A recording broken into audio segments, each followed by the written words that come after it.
Hello, welcome back to Nia Handcrafted. I'm Nia and I am a candle and soap maker, and today we're doing a video that is hopefully going to accompany a candle class that I'm teaching in Portland at Wild Thing.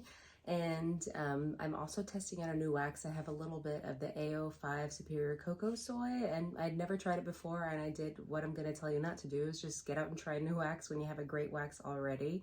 But I'm going to show you a little bit of how I do testing. And if you're a beginner candle maker, some things that you can do. Now, if you've seen my setup before, you might recognize that I use a wax melter and a lot of really larger equipment than I did when I started as like a DIY hobbyist. And so I'm going to be using the double boiler method today. So that's going to be really helpful for you if you're just starting out on your candle making journey. And if you're an experienced candle maker, it's a way to get to know this wax. Of course, I'll have the testing notes available for you in a couple of weeks when those are done. So to get started, you need your wax. I got this wax from West Sound Candle Supply. The Cocosoy, as I understand it, is a coconut soy blend that is free of paraffin and palm. My current blend does contain some RSPO palm, which is the only palm that we'll use in our line. So we're not anti-palm, but we do want to do it right. But I am curious because I heard that the hot throw was really good. So I'm going to actually make this candle, and later I'm going to compare it to my wax and see which one I like better. We are testing a fragrance today, which is Driftwood from the same company, West Sound Candle Supply. It had a lot of notes that I like. You might know that I like really woodsy and earthy scents, and so I thought this one would be worth a go. That does add a different factor in that I haven't worked with this fragrance oil before, but we're going to kind of go with the vessels and the wicks that I know best for coconut wax. There was not a lot of information about the Cocosoy and wicking, and I haven't seen a lot of reviews done on it. So that's a great video for us to start with today, especially for the experienced candle makers that might want to get used to this wax a little bit. These are some of the tins that I'm really used to. Just a standard tin. This is my usual geometric tin that I'm using for now until I can't get them anymore. If you're working with wax, it can be really helpful to do a test of the wax without any fragrance in it, just to see how it performs. I'm gonna go with the same wicks that I use for my Cocosoy blend, which are CD ends, and I'm gonna use the number 12 size. I like CD ends over CD because they have a little bit less mushrooming. They tend to perform really well with coconut waxes, although I have no idea how much of this is a soy blend. This is the one that I'm used to in most fragrances, but if it has a higher soy component than what I use, I can anticipate that maybe I need to go up in size or potentially even double wick, but we're gonna see and compare it later. I have my wicks, I have my vessels, I have something to adhere to the wick because they are tabbed already. You can get rolled or you can get them pre-tabbed. I like to get them pre-tabbed, and I save the leftovers because you can tab them yourself later. Sometimes that's helpful when there's things like wick supply shortages. So I use these things that are called glue dots or wick stickers. I've gotten them from all over, Candle Science, Shea & Company here in Portland, and Candle Solutions in Eugene, Oregon, and also off Amazon. You can use them to adhere the wick to the center of your vessel. You can also use a glue gun. I tend to not like that because you can't really get them off very easily to repurpose your vessels, or if you happen to put in a wick off center and notice it, you can't move it that easily. So just to make my life easier, I just use those, and it also means less waste. You'll need something to hold the wick in place so it doesn't fall over. So the two centering devices that I have are this kind of like a popsicle stick with holes in it. I really like those for double wicking more than I like these, but I use these mostly. This is a centering rod, or you can use a centering bar. You can actually clip the wick into the hole, which is really helpful. So let's do that now. Something to measure your fragrance oil in. This is not an advertisement for the We Company, but I do like their jars for using fragrance oils. So when they're on sale, I happen to just eat the yogurt and reuse the vessels because they're perfect size for that. My candles, my soaps, everything. You'll need something to melt the wax in. Use a heat safe container like tempered glass. This is my Middle Eastern coffee pot, or a pouring pitcher. Now, I don't recommend coated pouring pitchers for this reason.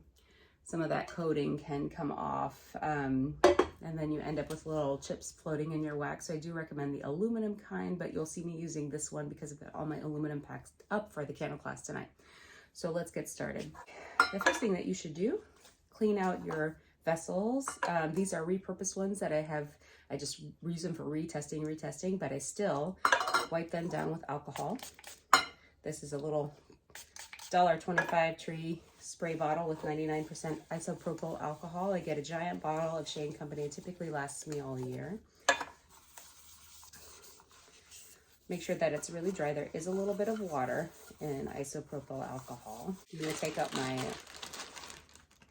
wicks. And usually I'm doing this when I'm melting down the wax, but I have to bring the wax upstairs to double boil it. So different setup. So here we go. But that's a way to kind of kill the time. So I'm just putting the tab on. It's a double-sided, so I've got the tab on. I peeled this one off. And one trick that I have, because I'm also not very good at symmetry, is to get right over your vessel to get it down there right in the center. How to do.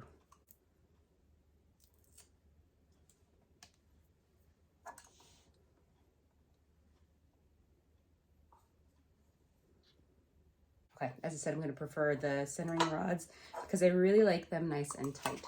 So I put it through the center in these cases, and they have these little ridges that sit right on the edges where you need it. And then I kind of just twist it and pull it a little tight, not so tight that I'm pulling the wick off, but I'm just clicking it right in place.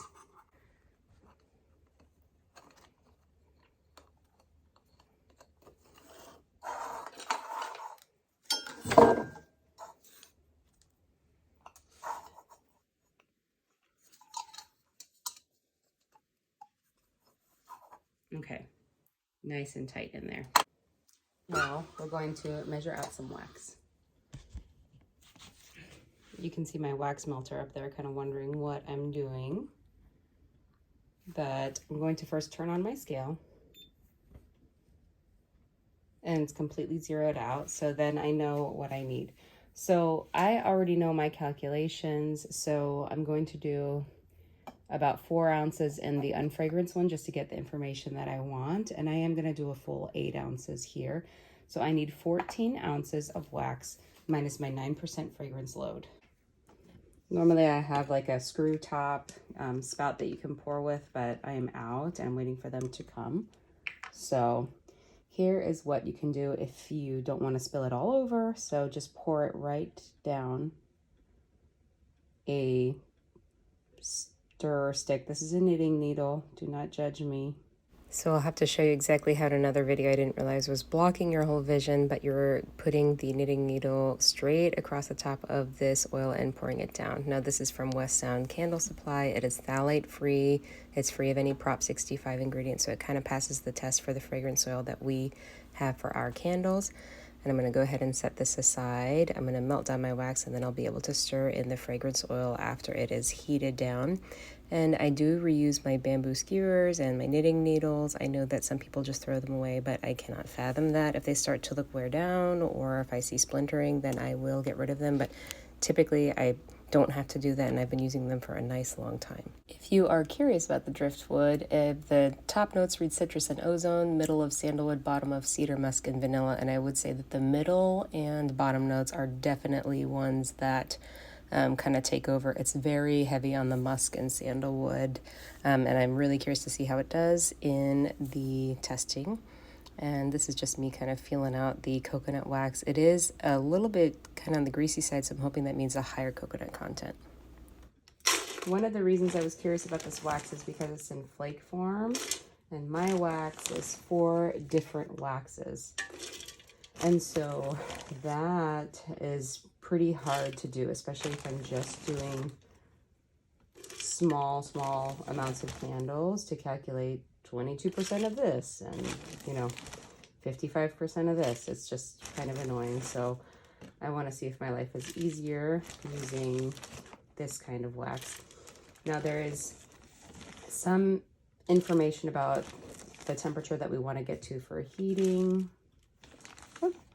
Almost 12.8. I think the goal I read was 175 with a little bit less of a pouring temperature.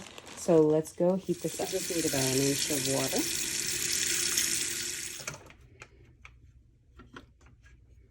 Okay, I'm gonna get my pouring pitcher into the double boiler, and then I have my thermometer ready.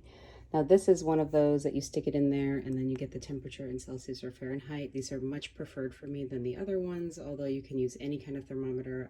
I don't really like the infrared ones, but we're gonna start with this. And we are starting to melt.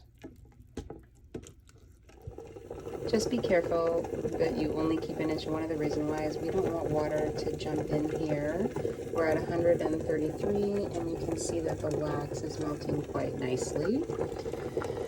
The recommendation is to heat between 149 degrees Fahrenheit and 175 degrees Fahrenheit. We're going to try and get that a little bit hotter and then pour at the lower or the higher recommended end, which was 149 degrees.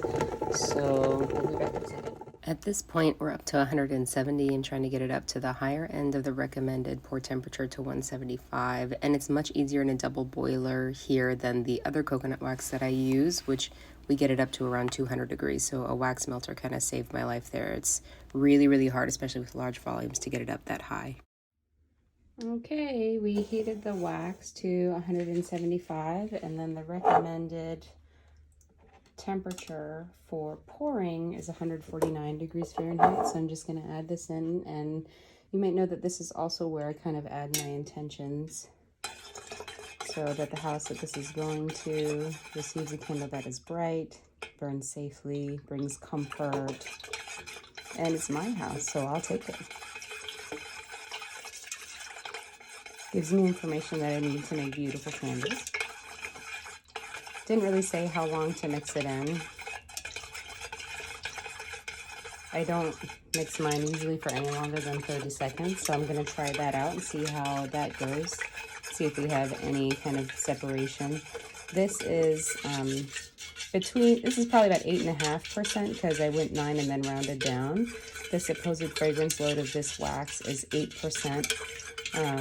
But we'll see if we have any problems at going a little bit over 8. It smells great. Very musky. Okay. Get these ready. Let's see if it cooled down at all.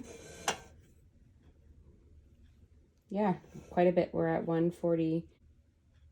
We're right at 149, so I'm going to go ahead and pour her.